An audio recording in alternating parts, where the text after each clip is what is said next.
परम प्रेम जुग पुरुषोत्तम श्री श्री अंकुल चंद्रंकर पाद पंकजरे श्री श्री बर्मांकर पाद पंकजरे मोर कोटि कोटि श्री श्री बरदांक पाद पंकजरे मोर कोटि कोटि प्रणाम।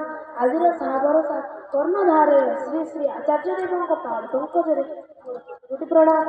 आज 138तम बालीभद्र महोत्सव श्री श्री ठाकुर अंकुल चंद्रंकर जन्म महोत्सव आसीथिबा समस्त कर्मी मानू मोर जय गुरु और एठारे उपस्थित थिबा समस्त गुरु भाई और गुरुमा मानू मोर प्रणाम। मु 13 वर्ष दीक्षा नहीं और मोर दीक्षादाता होती जगदीश्वर प्रधान। श्री श्री ठाकुर जड़े केवल एक महापुरुष नुहति, से होती पथदर्शक। से शिखाई जीवन को गढ़, जीवन को बढ़ और जीवन को उत्तीर्ण कर।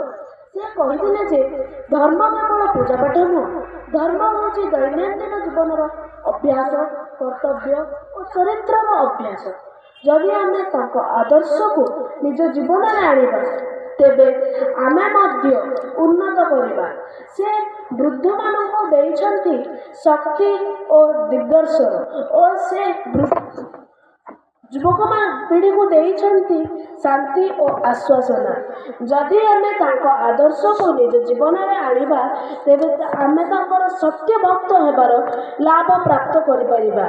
से हमको शिक्षा देइछंती माता पिता और गुरु को भल पाइबा देबा। आमे जदि तांको आदर्श को निज जीवन में आनिबा तेबे आमे आम परिवार, आम राज्य, आम देशर मध्य उन्नति हबो। आमे आज यही महोत्सव बसी किसी प्रण नेबा। आमे सर्वदा सत्यतार पथरे चलिबा और आमे ठाकुरंकर आदर्श को निज जीवन में आनिबा। जेपरी इष्टवृत्ति करिबा और सठिक समय ठाकुरंकर प्रार्थना करिबा। ठाकुरंकर महिमा अनेक अनेक भक्त उपर अछि। सेही मध्यरु को एक उदाहरण दूची। एक युवकटी बहु कष्ट रे रहउथिला। से चाकरी खोजुथिला, मात्र ताकू चाकरी मिली नाही। ता मनरे निराशा आसीगला। से थरे देवघर जाई ठाकुरन को दर्शन कला।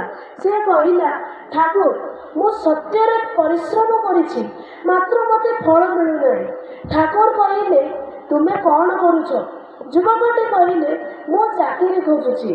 ठाकुर कहिले, तुमे चाकरी खोजुना, तुमे तुमर दायित्व को खोजुना। युवकटी आश्चर्य होई पचारिले, ठाकुर मु किछि बुझी पारिलिनि। ठाकुर कहिले, चाकरी होउछि फल, कर्म होउछि दायित्व। जो तुमको नित्यदिन जो छोट मोट काम मिलुछि ताको मते भाबिकी कर, तुमको सफलता अवश्य मिलिबो। युवकटी मन को एक कथाटी छुई गला। से तुरंत गाँव को जाई छोट मोट काम जेपरी लेखापढ़ा, हिसाब और पिलाମାନଙ୍କୁ पढ़ाइबारे जुटिगला। किछि मास परे ताको एक नियुक्ति पत्र आसिला। सेही पत्र थिला जे युवकटी को चाकरी मिली जाइछि। युवकटी अति प्रसन्न रे ठाकुर को देवघरे भेटिला और कहिला जे ठाकुर आपण मते चाकरी देइछंती। ठाकुर कहिले, मु तुमको चाकरी देइनी, मु तुमको मनुष्य करिछि। एतिकी कहि मु मोर वक्तव्य को शेष करुछि और मोर यह कामना जे ठाकुर आपनको सद्बुद्धि, सच्चरित्र और स्वस्थ रखंतु। जय गुरु। आम उपस्थित